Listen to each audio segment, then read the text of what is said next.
Hey everyone, आज मैं explain करने वाली हूँ डेयर यू टू डेथ का 5th एपिसोड। तो चलिए स्टार्ट करते हैं। स्टार्टिंग में दिखाया जाता है जेड को सीरियस कंडीशन में हॉस्पिटल में लाया जाता है और ये सब बहुत ही ज़्यादा टेंस माहौल रहता है। इसी दौरान वहाँ पर कामिन की एंट्री भी होती है। तभी इंस्पेक्टर कामिन के फ़ोन पर एक मैसेज आता है। मैसेज पर लिखा हुआ होता है, कैसा लगा मेरा वेलकमिंग गिफ्ट। आगे दिखाया जाता है कि इंस्पेक्टर कामिन जेड के छोटे भाई से बात करता है। वह जे को एक जगह का फोटो बताता है और पूछता है, क्या तुम इस जगह को जानते हो? यह जगह का नाम। फिर वो कहता है कि इस जगह का नाम है द वाइल्ड हंट। इंस्पेक्टर पूछता है कि वाइल्ड हंट के केस की इन्वेस्टिगेशन के दौरान ही जेड पर अटैक हुआ था। जे घबरा जाता है और पूछता है, क्या इसका मतलब यह है कि इसके पीछे वाइल्ड हंट के लोग हैं? इस पर कामिन हाँ बोलता है और जे बताता है कि यह एक सीक्रेट हाई क्लास क्लब है। यहाँ हाई सोसाइटी के लोग आते हैं ड्रग्स लेने के लिए। वो बताता है कि 2-3 बार तो मैं भी गया था पर मैंने ड्रग्स नहीं लिया। आगे हमें दिखाया जाता है कि जे और इंस्पेक्टर कामिन दोनों जेड के हॉस्पिटल रूम में मौजूद होते हैं। कामिन जेड से पूछता है, क्या तुम ठीक हो? कहीं दर्द हो रहा है क्या? जेड धीरे से कामिन का हाथ पकड़ता है और उसे अपने दिल पर रख लेता है और जेड कहता है कि यहाँ दर्द हो रहा है।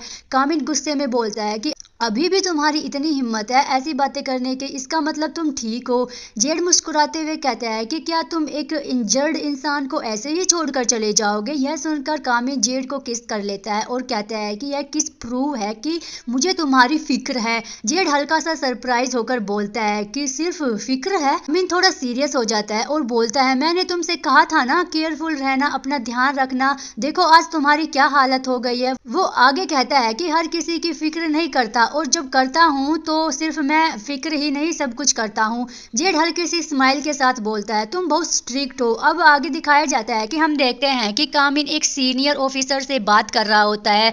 ऑफिसर बोलता है कि सोंजे बहुत तेज आगे बढ़ रहा है। इस पर कामिन कहता है कि शायद उसे पता चल गया कि हम उसका पीछा कर रहे हैं। कामिन थोड़ा स्ट्रिक्ट टोन में बोलता है कि हमें उसे जल्द से जल्द पकड़ना होगा। इंस्पेक्टर से सीधा सवाल करता है कि तुम इस बात से परेशान हो कि वो हमसे आगे निकल रहा है या फिर जेड की कंडीशन देखकर? कामिन कुछ सेकंड के लिए चुप हो जाता है और फिर धीरे से कहता है कि मैं बस नहीं चाहता कि जो आज हुआ वो दोबारा रिपीट हो।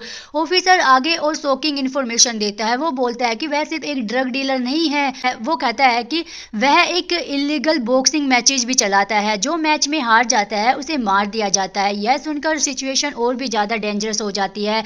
कामिन को कंफर्म करता है कि इस पूरे ऑपरेशन को special investigation mister you handle करेगा। यह सब सुनते ही कामिन को दिमाग में वही बातें घूमती है जब जेड को चिढ़ा रहा था और कह रहा था, क्या तुम इंस्पेक्टर यू को डेट कर रहे थे? इंस्पेक्टर के चेहरे पर एक सीरियस और वरीड एक्सप्रेशन आ जाता है। अब आगे दिखाया जाता है कि कामिन वापस जेड के हॉस्पिटल रूम में आता है। वहां जेड उसकी बॉडी को साफ करता रहता है और कामिन उसे देखकर कहता है कि तुमने कुछ खाया नहीं होगा, तुम जाओ पहले कुछ खा लो और मैं यहाँ जेड का ख्याल रखता हूँ। जेड रूम से चला जाता है। अब कामिन खुद टावल लेकर जेड की बॉडी को साफ करने लगता है। वो बहुत ही सॉफ्टली बोलता है कि डॉक्टर ने कहा है कि तुम 2 दिनों में डिस्चार्ज हो सकते हो। जेड तुरंत बोलता है, मैं बिल्कुल ठीक हूँ और मैं तुम्हारे साथ इन्वेस्टिगेशन में चलूंगा। कामिन ने बोलता है कि अभी तुम्हें रेस्ट करना है। जेड पूछता है, फिर वो कहता है कि सोंजे का केस कहाँ तक पहुंचा है? कामिन जवाब देता है कि हम उसे ट्रैक कर रहे हैं, तुम टेंशन मत लो, मैं ड्रग डीलिंग और ऑफिसर असोल्ट दोनों का बदला लूंगा। जेड पूछता है, क्या तुम अकेले यह सब कर पाओगे? कामिन बिना सोचे कहता है कि बिल्कुल, अगर नहीं कर पाता तो आज मैं यहाँ नहीं होता। जेड थोड़ा झूठ बोलकर कहता है कि मुझे तुम पर कोई शक नहीं है, मैं बस तुम्हारे साथ काम करना चाहता हूँ। फिर जेड एक बहुत पर्सनल सवाल पूछता है, आखिर हमारा रिलेशन क्या है? कामिन बोलता है कि मैं सुपीरियर हूँ और तुम सबॉर्डिनेट हो। जेड थोड़ा हर्ट होकर बोलता है कि मुझे सिर्फ सबॉर्डिनेट नहीं बनना है। वो आगे कहता है कि तुम अपनी फीलिंग क्लियर करके मुझे बता दो ताकि मैं अपनी फीलिंग कंट्रोल कर सकूं। कामिन कहता है कि जैसे ही केस खत्म होगा इस बारे में हम बाद में बात करेंगे। इतने में जे अचानक से रूम में आ जाता है और कामिन खड़ा हो जाता है और फिर वो जे को बोलता भी है कि यहाँ पर बिना परमिशन किसी को विजिट करने मत देना। इसके बाद कामिन अपना रेंट कॉन्ट्रैक्ट उसको दे देता है और कॉन्ट्रैक्ट को देखकर जेड के चेहरे पर खुशी आ जाती है। जेड पूछता है, तुमने तो कहा था कि तुम्हें 2 और 3 दिन में ही ये साइन करोगे। इस पर वो बोलता है कि तो क्या अब मुझे ये नहीं देना चाहिए क्या? जेड बिना कुछ बोले ही उसको अपने पास रख लेता है और कामिन बिना पीछे देखे वहां से चला जाता है। और इधर कामिन, चेरिन और टोंकला से पूछताछ के लिए ऑफिस में बुलाया जाता है। जैसे ही टोंकला चैंप को देखता है वो टोंट मारकर बोलता है, तुम यहाँ क्यों आए हो? चैंप जवाब देता है कि चेरिन डरी हुई थी इसलिए मैं उसके साथ आया हूँ। टोंकला चेरिन को स्मेल कर कर बोलता है कि अभी तुम्हारी गर्लफ्रेंड मरी है और तुम चेरिन के साथ सोए हुए हो। यह सुनते ही चैंप गुस्से में फट पड़ता है और बोलता है, बस तुम्हारी इन्हीं हरकतों की वजह से कोई तुमसे दोस्ती नहीं करना चाहता। और कहता है कि तुम बिना सोचे समझे कुछ भी बोल देते हो, तुम हर बार मेरे बारे में बुरा ही सोचते हो और फिर मैं हमेशा तुम्हारी मदद करता हूँ फिर भी। टोंकला भी चुप नहीं रहता, वह बोलता है कि अपनी हेल्पिंग नेचर का लेक्चर मुझे मत दो, तुम हम सब में से सबसे ज्यादा घटिया हो। फिर चेरिन दोनों को रोकने की कोशिश करती है। ये सारी बातें कामिन चुपचाप सुन रहा होता है और यहाँ जेड का फोन आ जाता है। वो पूछता है कि तुम अकेले इन सब बच्चों को कैसे हैंडल करोगे? कामिन बोलता है कि मेरे पास एक सॉलिड प्रूफ है, या तो यह लोग एक दूसरे को फ्रेंडशिप के नाम पर बचा रहे हैं या फिर खुद फंसने के डर से ये छुप रहे हैं। जो भी है आज सब क्लियर हो जाएगा। अब कामिन ने चेरिन और टोंकला को अपनी बातों में फंसाना शुरू करता है। वो चेरिन से पूछता है, चैंप, टोंकला और तुम्हारे बीच इतना क्यों चल रहा है? चेरिन घबरा कर कहती है कि ऐसा कुछ नहीं है, हम सब बस डरे हुए हैं। फिर वो सच बताती है, टोंकला मुझे पसंद करता है और मुझ पर ट्राई भी करता है, लेकिन मैं उसे सिर्फ फ्रेंड मानती हूँ। और कामिन तुरंत पॉइंट पकड़ता है, और फ्रेंडशिप का तुम्हें बेनिफिट मिला क्योंकि बेल और तुम में से उसने तुम्हें सेव किया, ऐसा क्यों? अब कामिन टोंकला से पूछता है, क्या तुम्हें चेरिन पर क्रश है? पहले टोंकला मना करता है लेकिन उसका रिएक्शन सब कुछ बता देता है। और कामिन चेरिन से एक और सवाल करता है कि तुम चैंप के साथ क्लोज थी जबकि उसकी गर्लफ्रेंड ऑलरेडी फाई थी, इस हिसाब से तो तुम नेक्स्ट टारगेट हो सकती थी। यह सुनकर चेरिन घबरा जाती है। वो डरते हुए बोलती है, मुझे इस बात का गिल्ट है लेकिन चैंप ने मुझे प्रेशर दिया था। वो आगे कहती है कि उसने कहा था अगर मैंने उसकी बात नहीं मानी तो वो मुझे ग्रुप से निकाल देगा। आप सब जानते हो उसका कितना इन्फ्लुएंसर है। और कामिन अब टोंकला और चैंप और चेरिन की फोटो दिखाता है और कहता है कि अगर चेरिन के पास चॉइस होगी तो वो तुम्हें कभी नहीं चुनेगी चैंप के ऊपर, जिस पर टोंकला गुस्सा हो जाता है। अब कामिन दोनों को साथ बिठाकर उससे फुटेज दिखाता है और पूछता है, क्या इसमें तुम हो? टोंकला गुस्से से कहता है कि, और बोलता है, इसका केस से क्या लेना देना है?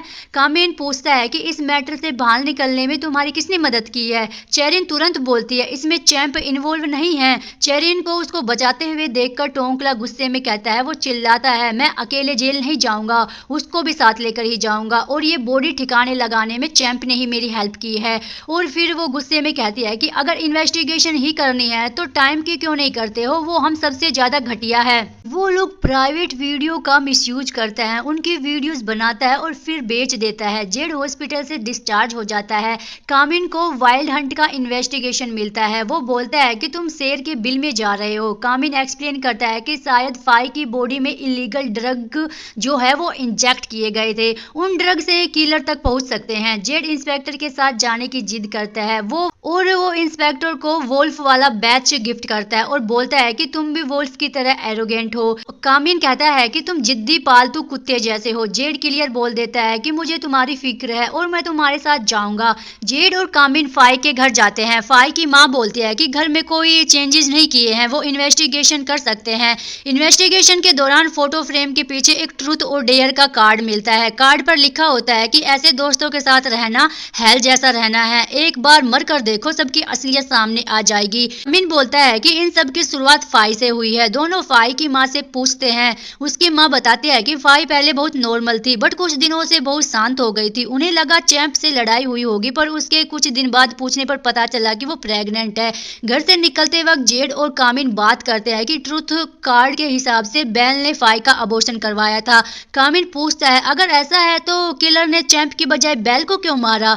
जेड बोलता है कि हो सकता है जे को इस बारे में कुछ पता हो, उससे पूछताछ करनी होगी। जेड और कामिन शॉपिंग कर कर घर पर आते हैं। घर आते ही जे कामिन को उसका पार्सल देता है। पार्सल देते वक्त कामिन अचानक से जे से पूछता है, क्या तुम्हें पता था फाई प्रेग्नेंट थी? यह सुनकर वो शॉक्ड हो जाता है। वह तुरंत पूछता है, मतलब वो मरी जब प्रेग्नेंट थी? तो कामिन बताता है कि नहीं, उसका अबॉर्शन हो गया था तब तक। तो कामिन बोलता है, जो हो गया वह हो गया। फिर जे से कहता है कि अब तुम सच बताओ। यहाँ जे थोड़ा सा सोचने लगता है और कहता है कि मुझे तुम्हें कुछ बताना है। और बोलता है कि मैं एक बार फाई के साथ फिजिकल हो गया था, वो सिर्फ एक वन नाइट स्टैंड था। और यह सुनकर जेड गुस्सा होता है और चिल्लाते हुए कहता है कि तुम उसके साथ फिजिकल हुए थे जब वह रिलेशनशिप में थी, तुम्हारा दिमाग खराब हो गया है क्या? जेड और ज्यादा इमोशनल हो जाता है और वो हमेशा यही सोचता रहा कि फाई के साथ जिसने भी गलत किया, जो भी गलत किया, उसमें तुम ना शामिल हो और तुमने मुझसे इतनी बड़ी बात छुपा ली। इस पर जे बोलता है कि मैं जब भी तुमसे कुछ बताने की कोशिश करता हूँ तुम मुझ पर चिल्लाने लगते हो, इसलिए मैं तुम्हें कुछ नहीं बताता। यह सुनकर जे वहां से चला जाता है। जे के जाने के बाद जेड का तो मूड ही खराब हो जाता है और कामिन उसको शांत करता है और उसके सामने पार्सल खोलता है। पार्सल में एक स्टिकर निकलता है जिस पर जे के लिखा हुआ था। स्टिकर देखकर जेड मजाक में बोलता है, तुम इसको अपना फेवरेट सबॉर्डिनेट कब बना लिया? इस पर कामिन हंसकर कहता है कि तुम सिर्फ सबॉर्डिनेट तक ही रहना चाहते हो क्या? आगे हम देखते हैं कि जेड और कामिन बेडरूम रेडी कर रहे होते हैं। तब कामिन जेड को बताता है कि आज के ऑपरेशन को इंस्पेक्टर यू लीड करेगा, तुम्हें कोई प्रॉब्लम तो नहीं है? जेड आराम से जवाब देता है कि नहीं। कामिन फिर जेड को याद दिलाता है, जब जे ने यू का नाम लिया था तो तुम काफी रिएक्ट कर रहे थे, मैं नहीं चाहता कि पर्सनल रिलेशन काम के बीच आए। जेड क्लियर टोन में बोलता है, मेरा और यू के बीच कुछ नहीं चल रहा है। अब हम देखते हैं कि जेड और कामिन क्लब जाते हैं। कामिन बताता है कि क्लब के स्टोरेज रूम में ड्रग डीलिंग होती है। जैसे ही वो दोनों उस एरिया में जाते हैं कुछ लोग वहां पर आ जाते हैं और वो दोनों छुप जाते हैं और फिर वो दोनों बहुत ही ज्यादा क्लोज हो जाते हैं। तभी उन्हें दो लोग दिखाई देते हैं। जेड उनको देखकर कहता है कि तुम यहाँ क्या कर रहे थे जो तुम्हें इतना टाइम लग गया? उसमें एक बंदा कहता है कि तुम हमेशा की तरह बदतमीज हो। फिर दोनों अपना इंट्रोडक्शन देते हैं। एक का नाम ली होता है, दूसरे का नाम यू होता है। दोनों स्पेशल क्राइम यूनिट से होते हैं और इलीगल बॉक्सिंग केस सोल्व कर रहे होते हैं। कामिन बताता है कि वे ड्रग डीलिंग केस देख रहे हैं। दोनों कहते हैं कि अगर कोई लीड मिलेगी तो वह इन्फॉर्म कर देंगे और कॉन्टेक्ट में रहने को बोलते हैं। फिर अचानक कुछ लोग इंस्पेक्टर कामिन के पीछे गन रख देते हैं और कहते हैं कि तुम्हें हमारे बॉस ने बुलाया है। अब हम देखते हैं कि उनका बॉस कामिन को 1 करोड़ देकर उसकी हेल्प करने के लिए कहता है। कामिन को बोलता है कि तुम अपना मुंह बंद रखोगे, जिस पर कामिन जवाब देता है कि मैं सिर्फ तुम्हारी एक हेल्प कर सकता हूं, यह क्लब बंद करवाकर। आगे हम देखते हैं कि टोंकला गैराज में ओवर टाइम कर रहा होता है। उसका मालिक यह बोलकर चला जाता है कि ओवर टाइम करने से वह उसके एक्स्ट्रा पैसे नहीं देगा।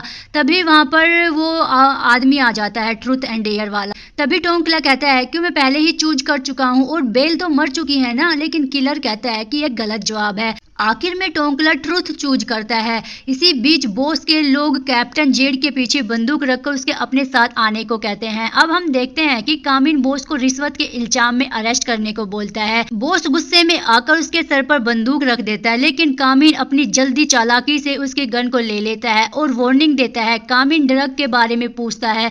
बॉस कहता है कि वह एक कई लोगों को सप्लाई करता था। कामिन बोलता है कि उन ड्रग की वजह से एक मर्डर हुआ है, अगर उसने सच नहीं बताया तो उस पर ड्रग डीलिंग और मर्डर दोनों के चार्जेस लगाएगा। तभी वहां पर टीवी पर बॉक्सिंग मैच दिखाता है जहां जेड को ले जाया गया होता है। दूसरी तरफ टोंकला से पूछता है किलर, क्या वह पैसे के लिए बिकता है? पहले टोंकला मना कर देता है। फिर किलर पूछता है क्या उसने फाई की क्लिप टाइम को पैसे देने के लिए बेची थी? फिर टोंकला सच मान लेता है। किलर कहता है कि सही जवाब, लेकिन अब उन पैसों का नरक में यूज करना। टोंकला को मार देता है। इधर बॉस कामिन से कहता है कि क्या वह जेड को बॉक्सिंग मैच में मरते छोड़ देगा? कामिन डील रखता है, अगर जेड हारा तो मैं रिजाइन दे दूंगा, अगर जेड जीता तो तुम जेल जाओगे। वह शर्त मान लेता है। कामिन उससे बात करता है जेड से और और कहता है कि यही उनके सर्वाइवल का तरीका है और बस मैच जीतना होगा।